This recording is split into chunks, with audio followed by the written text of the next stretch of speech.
जय हिंद मेरे दोस्तों। आज हम बात करने वाले हैं एलसीएम और एचसीएफ की। ठीक है, तो एलसीएम और एचसीएफ क्या होता है, क्या नहीं होता है, कैसे निकाला जाता है, कैसे पता करते हैं कि किन संख्याओं का एलसीएम ये होगा और किन संख्याओं का एचसीएफ ये होगा। तो सबसे पहले हम बात करेंगे आज की क्लास में मेरे प्यारे भाई एलसीएम और एचसीएफ की। ठीक है, एलसीएम और एचसीएफ की। तो देखो, सबसे बड़ी बात कि एलसीएम क्या होता है। ठीक है, सबसे बड़ी बात कि एलसीएम क्या होता है, तो हम ये आपको बताना चाहेंगे कि जो एलसीएम है, एलसीएम मतलब लघुत्तम समापवर्तक। मतलब लघुत्तम समापवर्तक आप ये कह सकते हैं कि मेरे भैया कि जो एलसीएम है, एलसीएम का अर्थ ही एलसीएम में छिपा है।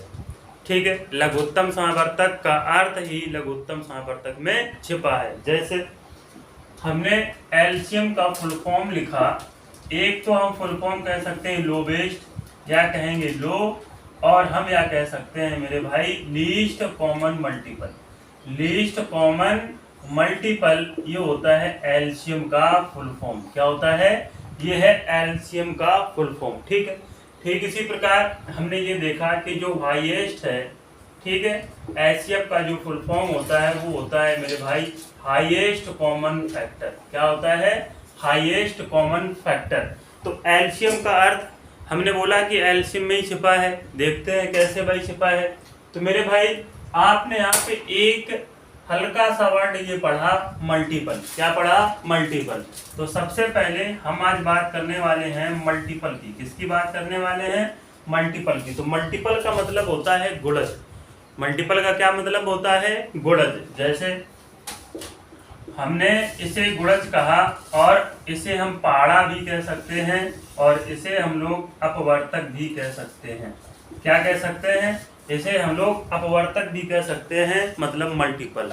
ठीक है, तो आप यहाँ से ये दिमाग लगाएंगे कि जो मल्टीपल होता है, ठीक है, आप सुनना बहुत अच्छे से, कि जो मल्टीपल होता है, किसी भी संख्या का मल्टीपल इन्फिनाइट होता है। क्या होता है? किसी भी संख्या का जो मल्टीपल होता है वो मेरे भाई इन्फिनाइट होता है। आप कहें कि भैया इन्फिनाइट होता है, हाँ बिल्कुल इन्फिनाइट होता है। जैसे हमने एक 24 का मल्टीपल लिया। किसका मल्टीपल लिया?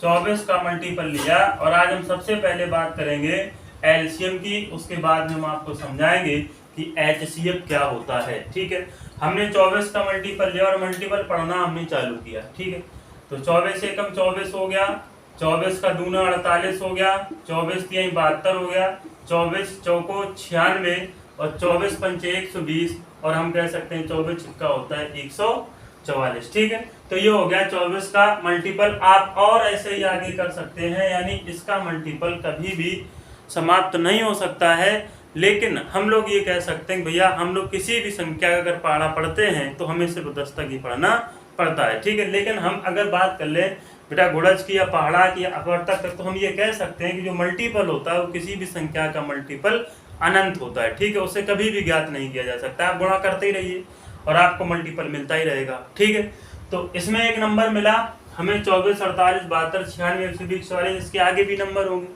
इसके आगे भी नंबर होंगे हमारे। ठीक है, जब 10 तक पढ़ेंगे तो हमें लास्ट में जाके 240 ही मिलेगा।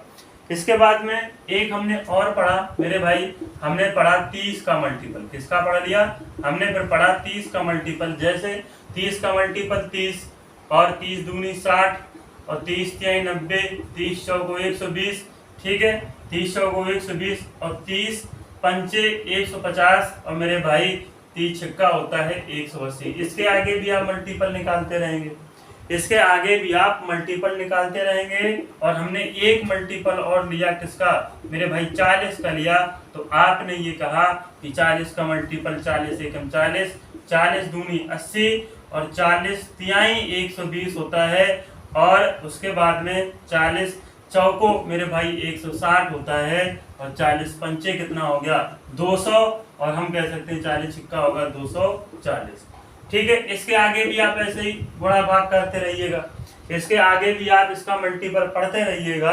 आप कभी भी इसका मल्टीपल आप कहेंगे कि भैया मल्टीपल तो पता नहीं कहाँ तक जाएगा। ठीक है, ऐसी संख्याएं या मल्टीपल हम उसे कहते हैं कि ऐसी संख्या का मल्टीपल निकालना जिसका अनंत तक यानी जिसका इन्फिनाइट तक मल्टीपल चला जाए, ठीक है, जाता ही रहे, ठीक है, वो जाता ही रहे, इसमें कोई भी परिवर्तन ना हो, ठीक है। तो मल्टीपल से हमने ये पढ़ लिया, यानी एम से पढ़ा मेरे भाई मल्टीपल, और सी से लिखा यहाँ पे कॉमन। क्या लिखा है? सी से लिखा यहाँ पे कॉमन। तो आपको ये पता करना है कि इसमें देखो 120 है कॉमन, इसमें भी 120 है, इसमें भी इसमें भी कितना है मेरे भाई, इसमें भी आप ये कह सकते हैं कि 120 है। यानी कि इन तीनों संख्याओं से जब हमने मल्टीपल किया, इन तीनों संख्याओं के जब हमने मल्टीपल पता किए, ठीक है, तो हमें ये पता चला कि यहाँ पे जो 120 है और यहाँ पे 120 है, यहाँ पे 120 है, मतलब तीनों संख्याओं में एक ऐसी संख्या मिली जो हमें मेरे भाई हम कह सकते हैं हमें कॉमन मिली। कैसी मिली? कॉमन मिली। मतलब हम ये कह सकते हैं कि 24 का और 30 का, 24 का और 30 का और 40 का जो एलसीएम होगा वो मेरे भाई कितना होगा? 120 होगा। तो एलसीएम का मतलब क्या देखा कि एलसीएम अंगणित में दो पूर्णांकों, अंगणित में दो पूर्णांकों जैसे a तथा b, ठीक है, a तथा b का लघुत्तम समावर्तक उस सबसे छोटी धनात्मक पूर्णांक संख्या को कहते हैं जो a तथा b दोनों से विभाजित हो सके, जो a तथा b दोनों से विभाजित हो सके। तो हमने नंबर यहाँ क्या पता कर लिया? 120, 120, 120, यानी हमें ये पता चल गया कि 24 है वो 120 में आ रहा है, ठीक है, और जो 30 है वो भी 120 में आ रहा है, जो 40 है वो भी 120 में आ रहा है। तो इनका जो एलसीएम होगा वो मेरे भाई कितना होगा? 120 ही होगा। बताओ बात समझ में आई कि नहीं आई? ठीक है, तो हमने यहाँ से इनका एलसीएम निकाला, यानी एलसीएम इसी प्रकार से निकाला जाता है कि ऐसी संख्याएं जिनका एक कॉमन पता कर लो, जो वो तीनों की या 4 संख्याएं 5 संख्या उस संख्या से विभाजित हो सके यानी डिविजिबल हो सके, उसे हम लोग कहते हैं एलसीएम। क्या कहते हैं भाई? उसे हम लोग कहते हैं एलसीएम। ठीक है, तो यहाँ से हमने एलसीएम का छोटा सा रूप पढ़ा, ठीक है। जैसे अभी हम एलसीएम की बात करने वाले हैं मेरे भाई, जैसे हमने एक पॉइंट ये लिखा, ठीक है, अभी हम इसको और भी शॉर्ट बताने वाले हैं। जैसे जो एलसीएम होता है, ठीक है, अगर एक संख्या विषम है और एक संख्या सम है, उनका आपस में मल्टीपल कर दो, वही हमारा एलसीएम होगा। ठीक है, एक संख्या विषम है और एक संख्या अगर आपकी सम है, अगर उसका हम मल्टीपल कर दें तो वो मेरे भाई आपका एलसीएम ही कहलाएगा। जैसे हमने 5 गुणा 2 लिख लिया तो बराबर में इनका मल्टीपल हमें 10 मिला, और 5 और 2 का जो मल्टीपल होगा वो कितना होगा? 10 होगा। बोलो कोई समस्या कि नहीं है? ठीक है, अच्छा एक और हमने एलसीएम लिया, जैसे 3 गुणा 5 का एलसीएम लेना है तो कितना आएगा? एलसीएम तो 15 ही आएगा, यानी 3 गुणा 5 जो है इनका एलसीएम कितना होगा? 15 होगा, क्योंकि ये दोनों संख्याएं कैसी हैं? विषम हैं, और जब दोनों संख्याएं विषम हो तो इनका आपस में मल्टीपल ही हमारा एलसीएम कहलाता है। बोलो बात समझ में आई कि नहीं आई? ठीक है, हमने एक और नंबर लिया, जैसे हमें एलसीएम और पता करना है 10 गुणा 5 का, या हम कह सकते हैं कि 10 और 5 का अगर हमें एलसीएम पता करना है तो मेरे भाई आप आराम से कह सकते हैं कि एक संख्या आपकी सम है और एक संख्या आपकी विषम है, तो इसका मतलब इन दोनों का मल्टीपल ही हमारा एलसीएम कहलाएगा। तो 10 और 5 का जो एलसीएम होगा वो कितना होगा? 50 होगा। ठीक है, 10 और 5 का 10 होगा, आप ऐसे भी कह सकते हैं, बड़ा नंबर मिल जाए तो भी 50 भी होगा। ठीक है, और आपका एलसीएम यहाँ पे कितना होगा? 10 होगा। ठीक है, यानी एक संख्या सम है, एक संख्या विषम है, लेकिन 5 ऐसी संख्या है जो 10 को पूर्णतः विभाजित कर रही है, 10 ऐसी संख्या जो 5 से पूर्णतः डिविजिबल है। बस आपको इस चीज का ध्यान देना है। ठीक है, तो मेरे भाई हम अभी सिर्फ और सिर्फ एलसीएम की बात करने वाले हैं। ठीक है, कि एलसीएम क्या होता है। चलिए आगे देखिए कि अब हम सबसे पहले ये सीखेंगे कि एलसीएम कैसे हम लोग सरल भाषा में ज्ञात करना और सीख सकते हैं। ठीक है भाई, देखो सबसे बड़ी बात इसमें एक ये होती है कि ये जो एलसीएम का नियम है, यानी जो मेथड है, ये कहीं ना कहीं बहुत बड़ा है। अगर हम लोग ऐसे करेंगे तो हमें एग्जाम में समस्या होने वाली है। ठीक है, हमें भाई कम समय में पेपर को क्वालिफाई करना है। अगर हम आपके सामने ये लिखें कि भाई ये बताओ कि 12 का और 15 का और 20 का और 30 का जो एलसीएम होगा वो एलसीएम क्या होगा, तो हमारे गुरुजी ने हमें ये बताया था कि आप इस तरीके से एलसीएम को निकाल सकते हैं, ऐसे करके आप एलसीएम निकाल सकते हैं। ठीक है, सबसे पहले 2 का भाग देंगे, तो देखो इसमें करते करते यार हमें पता है बहुत समय लग जाएगा, है ना, कम से कम इसी को करने में 5 मिनट का समय लग जाएगा। तो क्या फायदा, हमें क्या फायदा, ठीक है, हम ऐसे एलसीएम ना निकालें तो ये मान लीजिए बेस्ट है, ठीक है। लेकिन अगर हम इसका एक और मेथड ले लें मेरे भाई, एक और मेथड ले लें, जैसे ये हमारा फर्स्ट मेथड था, एक और मेथड ले लें कि अब सुनना मेरे भाई, 12, 15 और 20 और 30 का अगर हमें एलसीएम पता करना है तो मेरे भाई थोड़ा सा दिमाग लगाना कि हमें ऐसा नंबर पता करना, जैसे कि आपने अभी ऊपर सीखा है कि हमें ऐसा नंबर पता करना है जो तीनों में एक नंबर कॉमन मिल जाए, जो तीनों में एक नंबर कॉमन मिल जाए, और वो नंबर कहीं ना कहीं इन सबसे बड़ा होना चाहिए। यानी हम ये भी कह सकते हैं कि ऐसा नंबर पता कर लो जो 12, 15, 20 और 30 पूरी तरह से उस नंबर को विभाजित, यानी हम कह सकते हैं जिसमें ऐसे नंबर जो इन सबको, यानी इन सबका उसमें पूर्णता भाग चला जाए, वही हमारा एलसीएम कहलाएगा। तो हमने यहाँ पता किया कि क्या इनका 60 हो सकता है, आपने कहा कि भैया पता कर लीजिए क्या 60 है, तो हमने 12, 15, 20, 30 का एलसीएम रखा है यहाँ पे 60। अब 12 किसमें पूर्णता हमने भाग दिया, 12 किसमें पूर्णता हमने भाग दिया, तो देखा कि हाँ ये 12 का भाग इसमें जा रहा है। ठीक इसी प्रकार 15 का भी भाग दिया तो 15 का भी भाग जा रहा है। फिर हमने 20 का भी भाग दिया, 20 का भी भाग जा रहा है। फिर हमने 30 का भाग दिया तो मेरे भाई 30 का भी भाग जा रहा है। तो हम कह सकते हैं कि इन सभी का जो नंबर होगा, यानी जो सबसे बड़ा नंबर होगा, यानी 12, 15, 20, 30 को पूर्णतः विभाजित चले जाएंगे, यानी डिवाइड हो जाएंगे, तो हम ये कह सकते हैं कि इनका नंबर जो है वही हमारा एलसीएम कहलाएगा। बोलो कोई समस्या? ठीक है, हमने एक ये पॉइंट पढ़ा। इसी बात में हम आपको एक ऐसा तरीका बताने वाले हैं एलसीएम निकालने का जो मेरे भाई तुरंत एलसीएम पता कर सकते हैं। चाहे जितने बड़े बड़े नंबर हो, आप तुरंत उनका एलसीएम पता कर सकते हैं। जैसे हमने यही नंबर लिखा है नंबर 12, 15 और 20 और 30, ठीक है। हमें इनका लघुत्तम समापवर्तक बताना है, मतलब एलसीएम बताना है। तो थोड़ा सा दिमाग लगाना कि यहाँ पे जो 12 है और 15 है और 20 और 30 है। अब देखो मेरी दो लाइनों को समझना। पहली लाइन ये होगी कि इन सभी में दो नंबर ऐसे उठाओ जो एक ही पहाड़े से कटते हो। क्या बोला हमने? इन सभी में ऐसी दो संख्याएं उठाओ जो एक ही पहाड़े से कटती हो। तो हमने ये कहा कि भैया 12 भी है, 15 भी है, 20 भी है और 30 भी है, ठीक है। यानी 12, 15 ये एक ऐसा नंबर है जो इसको डिवाइड करेगा, यानी कौन सा? हम कह सकते हैं कि ये नंबर 3 होगा। कौन सा होगा? अगर इनको उठा लें तो 3 है, ठीक। और वही 3 इनका एलसीएम कहलाएगा। अब हम एलसीएम की बात करने वाले हैं, ठीक है भाई। ऐसे ही 15 और 20 को उठा लें, किसको उठा लें? 15 और 20 को उठा लें तो ये 5 से कटेगा, ये भी 5 से कटेगा। अगर हम यहाँ पे 20 और 30 को उठा लें तो आप तुरंत ये कह सकते हैं भैया ये 10 से कटेगा, ये 10 से कटेगा, ठीक है। लेकिन अब आपको दूसरी लाइन को क्या पढ़ना है? अब दूसरी लाइन आप सुनना बहुत अच्छे से कि सबसे पहले अब ये पता कर लो कि ऐसे कौन से दो नंबर हैं जो एक ही पाड़े में आते हैं। ऐसे कौन से नंबर हैं जो एक ही पाड़े में आते हैं? तो आप कहेंगे भैया 20 और 30 ऐसे दो नंबर हैं जो एक ही पाड़े में आते हैं। तो क्या हकीकत में आ रहे हैं? देखो 20 और 30 हैं? बिल्कुल नहीं है, ठीक है, बिल्कुल नहीं है, ठीक। हमने बोल दिया था कि आते हैं, शायद आप थोड़ा सा समझ लें। देखो यहाँ पे 15 और 30 ऐसे नंबर है जो एक ही पाड़े में आते हैं, ठीक है। तो जो छोटा नंबर है उसको डिवाइड कर दो, यानी उसको हटा दो, यानी ये हमारा नंबर है ही नहीं। यानी अब बचा हमारा 12 और 20 और बचा आपका 30, यानी 12, 20 और 30, यानी अब इन संख्याओं का हमें एलसीएम लेना है। तो मेरे भाई आप देखो यहाँ पे 12 और 20 और 30 है, दो नंबर ये पता कर लो। सबसे पहले दो नंबर उठाओ, ये उठा लो, चाहे ये उठा लो, चाहे ऐसे उठा लो, चाहे ऐसे उठा लो, और चाहे 12 को उठा लो, चाहे 30 को उठा लो, आप किसी को भी उठा सकते हैं। लेकिन आप एक दिमाग में ये बात रखना, तय कर लेना कि मेरे भाई ये जो दो नंबर उठाए वो किसी न किसी एक संख्या से डिवाइड होने चाहिए पूर्णता। बताओ बात समझ में आई कि नहीं आई? ठीक है, तो हमने क्या किया, हमने 20 और 30 को उठा लिया।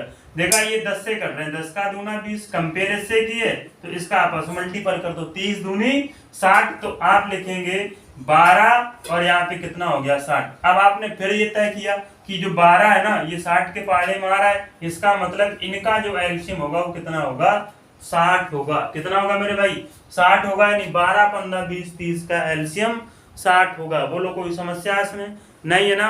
आगे चले। देखो भाई क्या करना है, सबसे पहले हमने एक और नंबर लिया आपके सामने, ठीक है।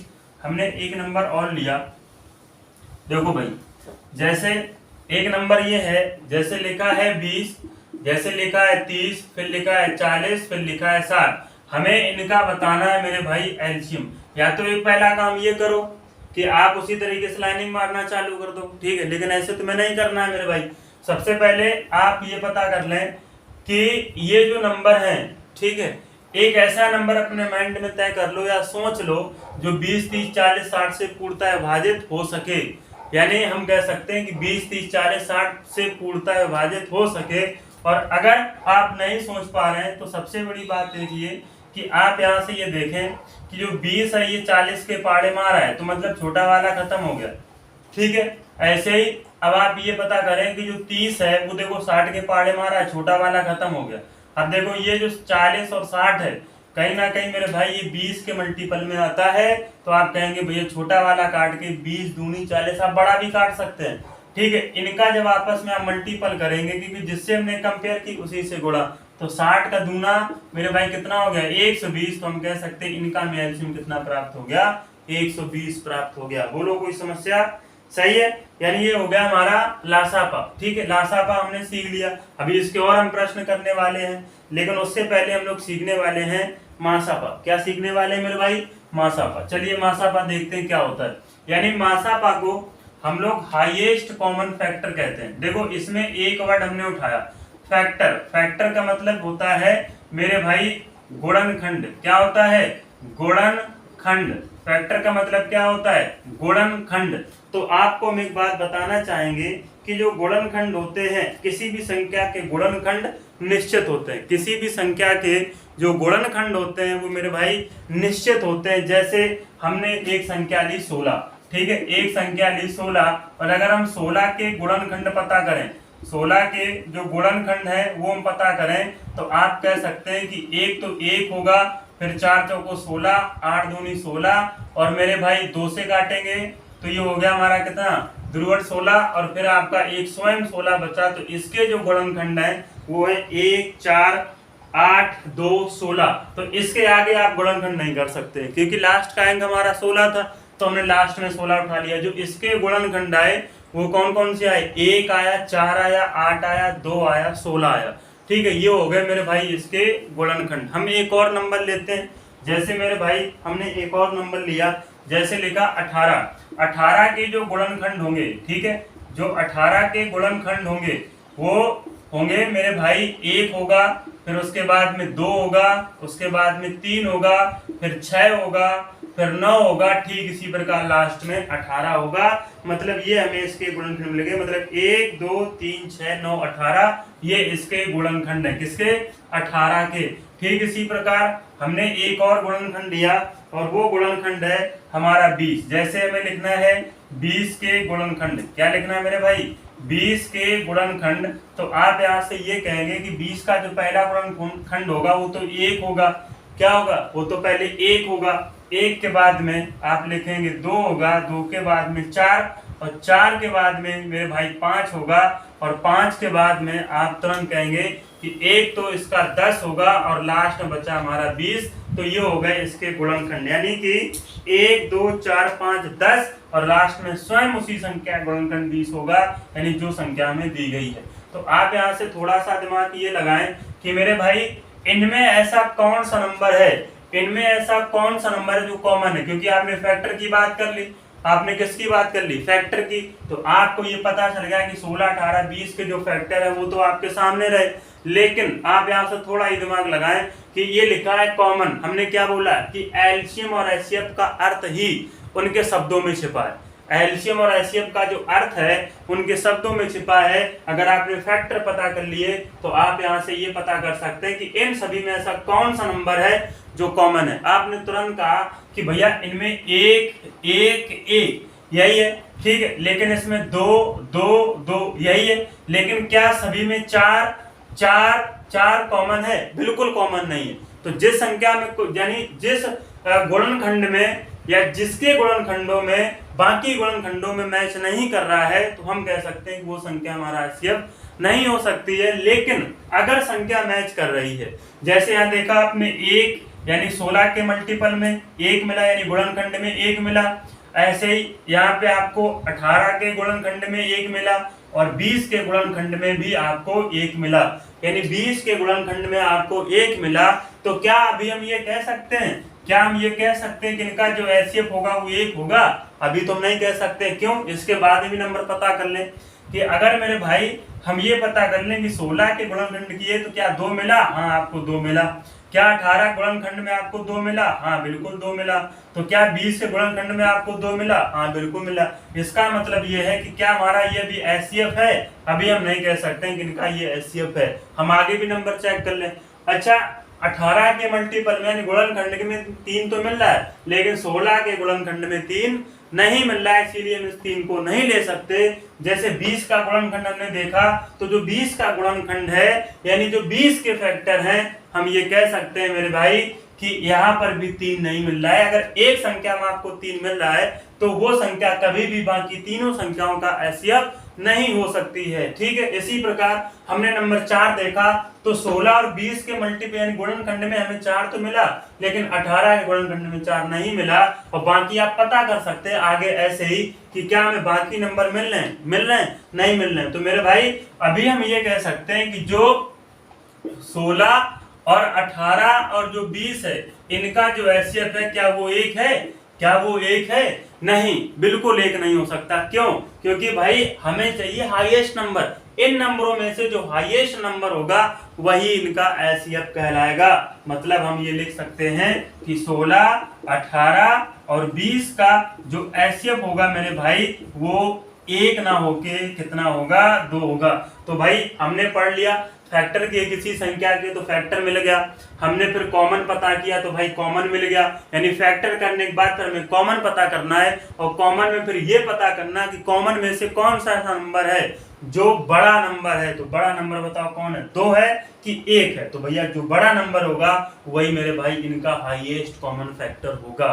बोलो समझ में आया कि नहीं आया? अब देखो, हाईएस्ट कॉमन फैक्टर को एग्जामिनर एक और नाम से जानता है। एक और नाम है जिसको हम लोग जीसीडी कहते हैं। जीसीडी मतलब हम ये लिख सकते हैं ग्रेटेस्ट कॉमन डिवीजर। क्या होता है? Greatest common divisor. इसे हम और कह सकते हैं ये हाईएस्ट कॉमन फैक्टर का ही रूप है, यानी इसे कह सकते हैं महत्तम समान वर्तक, और इसे कह सकते हैं महत्तम समान भाजक। क्या कहेंगे? महत्तम समान भाजक का भी मतलब वही होता है जो हाईएस्ट कॉमन फैक्टर का मतलब होता है। बताओ बात समझ में आई सभी को कि नहीं सभी को समझ में आई? ठीक है, अब मेरे भाई इसमें एक और वर्ड आता है हमारा, जिसको हम लोग कहते हैं सहअभाज्य संख्या। क्या कहते हैं? सहअभाज्य गुणनखंड। सहअभाज्य गुणनखंड क्या होते हैं? सहअभाज्य गुणनखंड की इसी से ही एक शब्द निकल के आता है जिसे हम लोग कहते हैं सहअभाज्य गुणनखंड। मतलब सहअभाज्य गुणनखंड या सहअभाज्य संख्या वो संख्या होती है, यानी वह संख्या जिसका मासा सदैव 1 हो। यानी हम कह सकते हैं कि ऐसी संख्या जिसका जीसीडी या एचसीएफ 1 हो, जिसकी जीसीडी या एचसीएफ 1 हो, उसे हम लोग कहते हैं सहअभाज्य संख्या। जैसे हमने ये पता किया मेरे भाई कि एक संख्या उठा ली 35। कौन सी उठा ली? 35। और 35 के जब गुणनखंड किए तो हमें 5 और 7 मिला। 5 और 7 मिला। इसका मतलब ये है कि इनका जो एचसीएफ होगा वो मेरे भाई कितना होगा? 1 होगा। क्या होगा? 1 होगा। जैसे ही हमने एक और नंबर लिया, जैसे एक नंबर लिया मेरे भाई 51। कितना लिया? 51 का जब हमने गुणनखंड निकाले तो हमें 17 गुणा 5 मिला। आप कह सकते हैं 17 गुणा 5। इनका जो एचसीएफ होगा, इनका भी एचसीएफ कितना होगा मेरे भाई? एचसीएफ इनका 1 होगा। बोलो कोई समस्या नहीं है ना? तो हमने यहाँ से एलसीएम के बारे में सीखा और एचसीएफ के बारे में सीखा। ठीक है कि एलसीएम क्या होता है और एचसीएफ क्या होता है। तो एलसीएम के बारे में ये सीखा कि कॉमन मल्टीपल, यानी जो लोवेस्ट लो लीस्ट कॉमन मल्टीपल, यानी लघुत्तम समावर्तक। ठीक इसी प्रकार हमने इसका फुल फॉर्म पढ़ा कि HCF क्या होता है, तो हाईएस्ट कॉमन फैक्टर, यानी हम कह सकते हैं ग्रेटेस्ट कॉमन डिवीजर। क्या कह सकते हैं? Greatest common divisor. तो मेरे भाई हमने सबसे पहले एलसीएम में क्या सीखा था कि अगर हमने किसी भी संख्या के मल्टीपल निकाले हैं उनमें पर हमें एक नंबर कॉमन पता करना पड़ता है और उन सभी नंबरों में जो नंबर बड़ा होगा वही बाकी दिए गए नंबर का एलसीएम होगा। बोलो इसमें कोई समस्या? इसके बाद में हमने फिर सीखा हाईएस्ट कॉमन फैक्टर। क्या सीखा मेरे भाई? हाईएस्ट कॉमन फैक्टर मतलब हम कह सकते हैं ग्रेटेस्ट कॉमन डिवीजर, यानी कि फैक्टर। फैक्टर मतलब गुणनखंड। फैक्टर का मतलब क्या होता है? गुणनखंड। यानी अगर हमें किसी भी संख्या के गुणनखंड पता करने हैं तो किसी भी संख्या के दिए गए गुणनखंड सदैव निश्चित होते हैं कि अगर 16 के गुणनखंड पता करना है तो 1 4 या 1 2 8 4 16 इनका योग हो गया गुणनखंड। 18 के गुणनखंड पता करने तो 1 2 3 6 9 18। इसके आगे आप नहीं पता कर सकते हैं कि गुणनखंड किसी भी संख्या के निश्चित होते हैं। ठीक इसी प्रकार जो 20 के गुणनखंड होंगे हम ये भी कह सकते हैं कि किसी भी संख्या गुणनखंड निश्चित होते हैं, तो 20 के भी गुणनखंड इसी में ही होंगे। तो भाई हमने यहाँ पे सबसे पहले कॉमन क्या देखा? 1 1 1 1 मतलब कैन का एचसीएफ 1 है, अभी तो हम कह सकते हैं। लेकिन अगर 1 से बड़ा मिल गया तो 1 हमारा एचसीएफ नहीं हो सकता है। ठीक इसी प्रकार हमें देखो 2 मिल गया, यानी सभी संख्याओं में हमें 2 मिल गया। जब हमने 3 संख्याओं के मल्टीपल यानी गुणनखंड निकाले तो हमें क्या मिल गया? 2 2 2। लेकिन 3 3 3 सभी में नहीं है, 4 4 सभी में नहीं है। ठीक है, यानी हमें कॉमन पता करना है मेरे भाई। क्या पता करना है? कॉमन। तो हमने 2 2 सबके कॉमन पता चले, तो सबके कॉमन है कितने मेरे भाई? 2 2 2। तो प्यारे बच्चे 16 18 20 का जो एचसीएफ होगा वो मेरा सिर्फ और सिर्फ कितना होगा? 2 होगा। बताओ यहाँ तक बात समझ में आई सभी को कि नहीं समझ में आई? एक बात और हम आपसे कहना चाहेंगे मेरे भाई कि जो मासापा का नंबर होता है, यानी जो एचसीएफ का नंबर होता है वो एलसीएम से सदैव डिवाइड होता है। जो मासापा का नंबर होता है वो एचसीएफ से, सॉरी, जो मासापा का नंबर होता है वो एलसीएम से सदैव सदैव सदैव डिवाइड होगा। जैसे अगर हम 16 18 20 का हमने देख लिए गुणनखंड, अगर इनका हम एलसीएम निकालें, क्या निकालें? इनका अगर हम एलसीएम निकालें तो जो एलसीएम का नंबर होगा आप देखना कि क्या मासापा यानी इन सभी के मासापा से क्या डिवाइड होगा? बिल्कुल बिल्कुल बिल्कुल होगा मेरे भाई। एक पॉइंट ये है। दूसरा पॉइंट ये कि विषम संख्याओं के जो सहभाज्य गुणनखंड होते हैं वो 1 से अधिक नहीं होते हैं। विषम संख्याओं के जो सहभाज्य गुणनखंड होते हैं वो मेरे भाई 1 से अधिक नहीं होते हैं। जैसे मेरे भाई हम थोड़ा सा देखते हैं यहाँ पे कि जो सहभाज्य गुणनखंड होते हैं, अभी गुणनखंड की बात की थी कि जो सहभाज्य गुणनखंड होते हैं वो 1 से अधिक नहीं होते हैं। यानी हमारा पॉइंट क्या रहेगा कि जो सहभाज्य गुणनखंड होते हैं वो 1 से अधिक नहीं होते हैं। किन संख्याओं के? विषम संख्याओं के। जैसे हमने 1 देखा तो 1 का भैया क्या होगा? 1 का तो 1 ही होगा, 1 गुणा 1 यही होगा।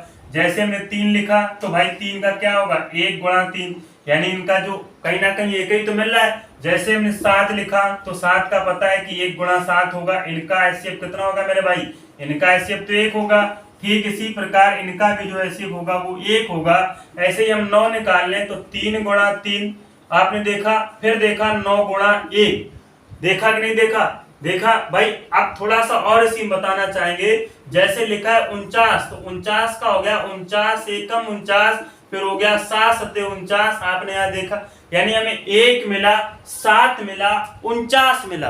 तो किसी भी संख्या का यानी किसी भी विषम संख्या का वर्ग करने पर, किसी भी विषम संख्या का वर्ग करने पर हमें उनके फैक्टर 3 मिलते हैं। जैसे 1 3 9 क्या मिला? अगर हम 9 के पता करें मेरे भाई तो 1 होगा, फिर 3 होगा, एक स्वयं वही होगा, यानी स्क्वायर करने के बाद हमें ऐसा मिला है। बोलो बात सभी को समझ में आई कि नहीं आई? ठीक है। अच्छा भाई, अब हम कुछ प्रश्नों पे चलने वाले हैं। ठीक है, कैसे करेंगे कुछ प्रश्नों को? हमने एक प्रश्न आपके सामने ये लिखा, जैसे मेरा ये प्रश्न है, जैसे कि मेरे भाई आप यहाँ पे 3 की पावर 10, ठीक है, 3 की पावर 12, 3 की पावर 15 और 3 की पावर 18, ठीक है, और फिर लिखा है 3 की पावर 9। इनमें हमें बताना है कि इन संख्याओं का एलसीएम क्या होगा और इन संख्याओं का एचसीएफ क्या होगा।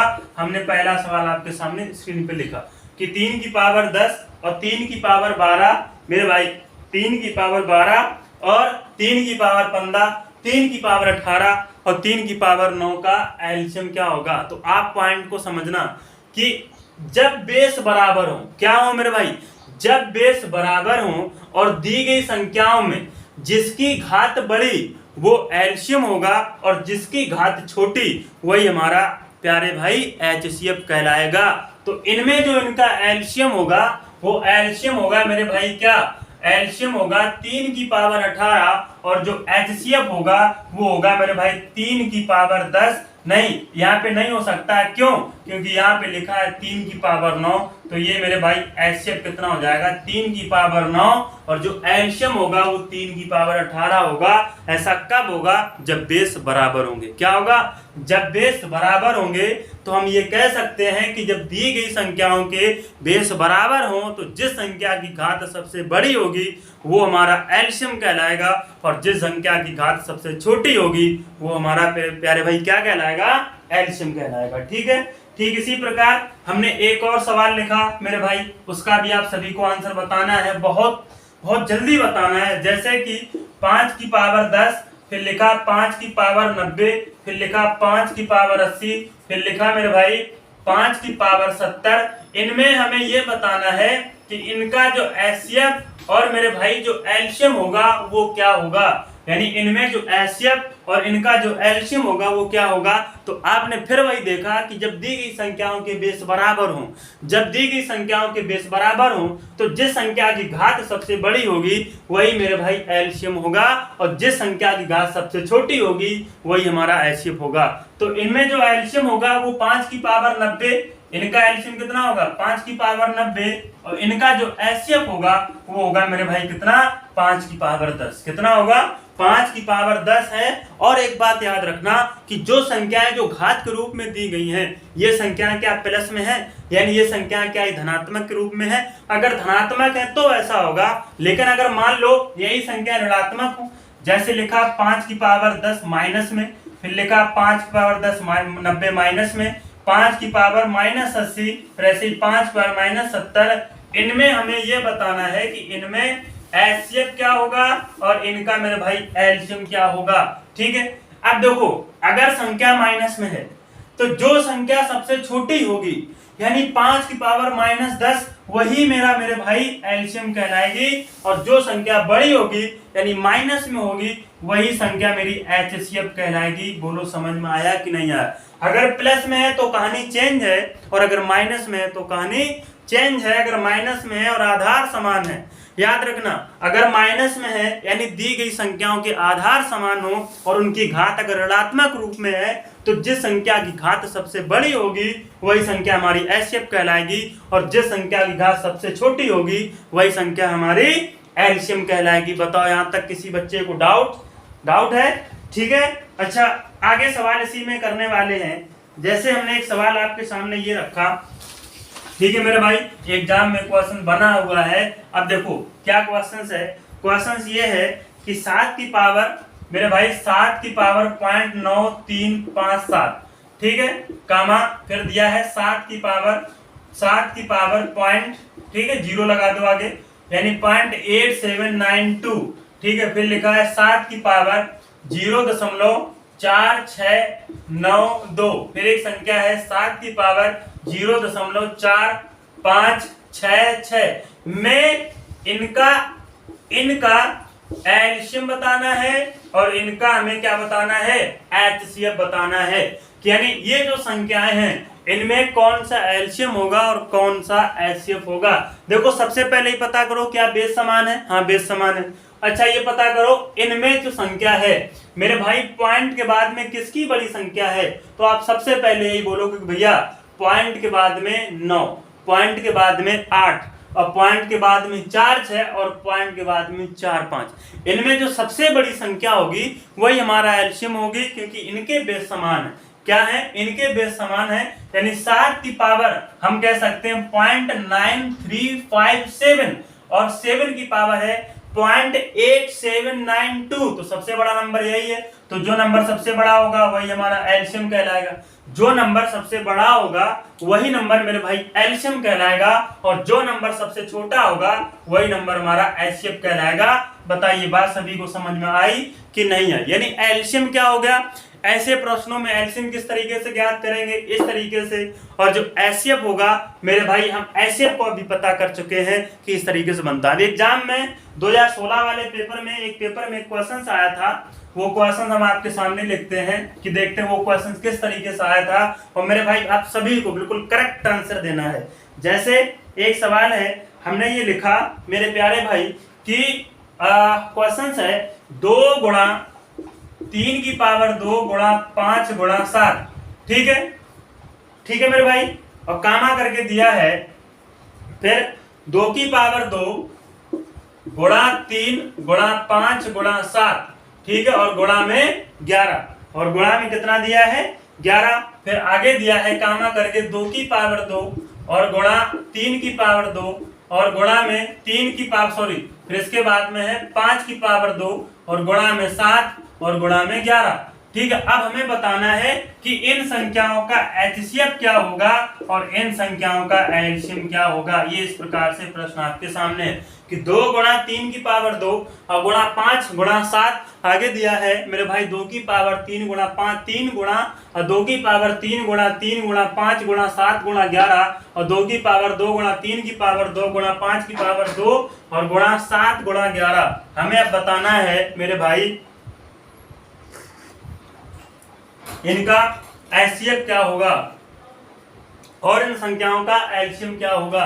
तो सबसे पहले एचसीएफ पूछा है, तो एचसीएफ आपको ये पता करना है कि ये जो संख्याएं दी हैं यानी 2 2 2 क्या सभी में कॉमन है? हाँ कॉमन है। अगर कॉमन है आप तभी उठाएंगे। तो यहाँ पे 2 दिया है, यहाँ पे 2 की पावर 2 दिया है, यहाँ पे 2 की पावर 3 दिया है। तो आप यहाँ से ये दिमाग लगाएंगे कि हमसे उसने एचसीएफ पूछा है, इसका मतलब ये है कि जो सबसे छोटी संख्या होगी, देखो ये तो बड़ी हो गई यार, ठीक है, इसको नहीं लेना है। 2 की पावर 3 2 की पावर 2 इससे तो नहीं उठाना है, हमें सिर्फ क्या उठाना है, हमें सबसे पहले छोटी संख्या उठानी है। उसके बाद में 3 पता करो, 3 की पावर 2 है और 3 की पावर 2 है, हम इसे नहीं ले सकते हैं, ठीक है। चलिए एक जगह हम क्या करते हैं 3 की पावर 3 कर देते हैं, बट फिर भी हम ये कहेंगे कि 3 की पावर 2 3 की पावर 3 नहीं उठा सकते। हमें कौन उठाना है? छोटा नंबर उठाना है। तो 2 गुणा 3 हो गया और गुणा 5, देखो भाई छोटा नंबर ये और सभी में कॉमन भी है, तो ऐसा करिए 5 उठा लीजिए। गुणा 7 है, देखो यहाँ पे 7 है, यहाँ पे 7 है, यहाँ पे 7 है, तो आप यहाँ से 7 उठा लीजिए। अगर इसमें 11 है, इसमें 11 है लेकिन इसमें 11 नहीं है, इसका मतलब ये है कि हम 11 को नहीं उठाएंगे, हम उठाएंगे कौन सा, यानी 2 गुणा 3 गुणा 5 गुणा 7। इनका जो एचसीएफ होगा मेरे भाई क्या होगा 2 गुणा 3 गुणा 5 गुणा 7। हम इसमें 11 नहीं ले सकते क्योंकि 11 सिर्फ 2 संख्याओं में दिया गया है, लेकिन प्रथम संख्या में 11 नहीं दिया गया है, ठीक है। अब हम बात करने वाले हैं मेरे भाई एलसीएम की, कि एलसीएम क्या होगा इनका। तो जो सबसे बड़ा नंबर होगा, जहां पे सबसे बड़ा नंबर होगा वही नंबर हम उठाएंगे। तो सबसे बड़ा नंबर हो गया मेरे भाई 2 की पावर 3, फिर इसके बाद में सबसे बड़ा नंबर हो जाएगा मेरे भाई 3, देखो 3, तो 3 की पावर 3 हो गया।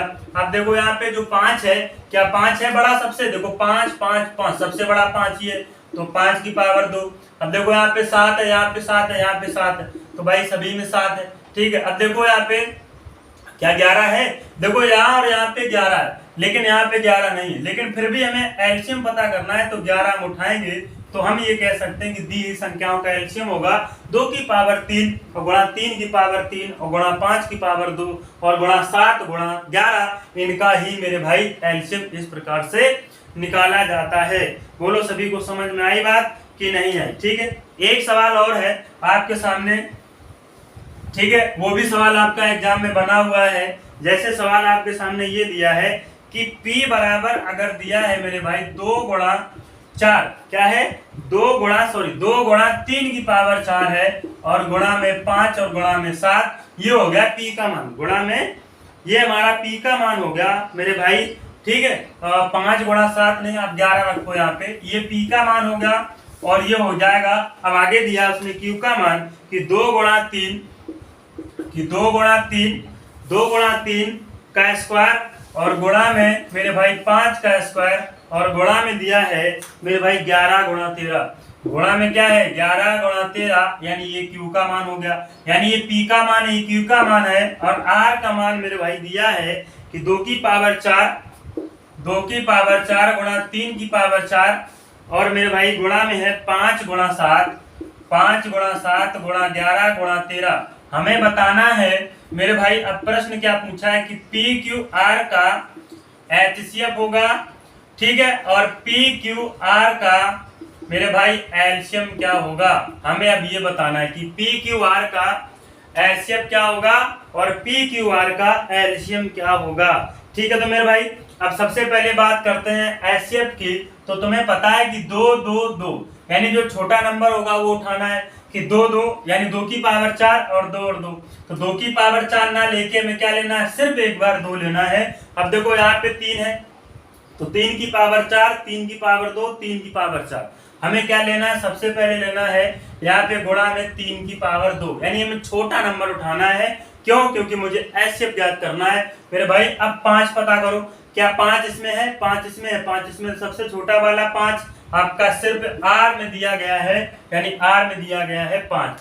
अब देखो यहाँ पे 7 है या नहीं है, क्योंकि इसमें 7 है तो यहाँ पे 7 नहीं है, तो इसका मतलब PQR का एचसीएफ में 7 नहीं हो सकता है। ठीक इसी प्रकार देखो 11 है, हाँ 11 है, तो इसका मतलब एचसीएफ में 11 हो सकता है। तो इनका जो हमें PQR का एचसीएफ मिला वो मिला 2 गुणा 3 की पावर 2 और गुणा 5 गुणा 11। ठीक है, ये हमारा हो गया एचसीएफ। अब हमें PQR का एलसीएम पता करना है, तो सबसे बड़ा नंबर 2 की पावर 4। क्या लेना है मेरे भाई, 2 की पावर 4, और यहाँ पे 3 है तो 3 की पावर 4 लेना है। सबसे 2 जगह दिया है, ठीक है, तो कोई दिक्कत नहीं, हमें एक बार उठाना है 3 की पावर 4। अब देखो 5 है, तो 5 जो सबसे बड़ा होगा वही उठाएंगे, 5 की पावर 2, तो यहाँ पे क्या रखेंगे 5 की पावर 2, और गुणा में यहाँ पे देखो कहीं ना कहीं 7 सभी में है, सभी में हो चाहे ना हो। अगर सभी में नहीं है तो PQR का एचसीएफ नहीं बन सकता है, लेकिन अगर एलसीएम पता करना है तो दी गई तीनों संख्याओं में भले ही 7 तीनों बार ना लिखा हो, एक बार लिखा हो, फिर भी हमारे उत्तर में कहीं ना कहीं 7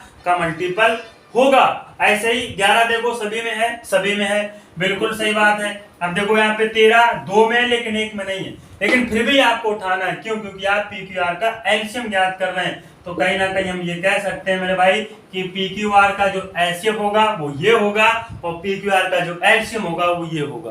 ठीक है, तो हमने मेरे भाई आज की क्लास में बहुत कुछ पढ़ा है, और आप सभी से ये कहना चाहेंगे भाई आप अपने वीडियो को ढेर सारा प्यार दें, ठीक है, और हम बहुत मेहनत करते हैं आप लोगों के लिए। थोड़ी सी क्या पता आपके थोड़े सपोर्ट से किसी की जिंदगी बन जाए। मेरे प्यारे भाई आप सभी लोग इसको पढ़ना, और ये हमारे जो टॉपिक था इस प्रकार के प्रश्नों का वो हमारा एंड हो गया है। अब अगले वीडियो में बात करेंगे भाषात्मक प्रश्नों में कि वो सवाल किस प्रकार से बनते हैं। ठीक है, तब तक के लिए जय हिंद, जय भारत, मिलते हैं अगले वीडियो पर।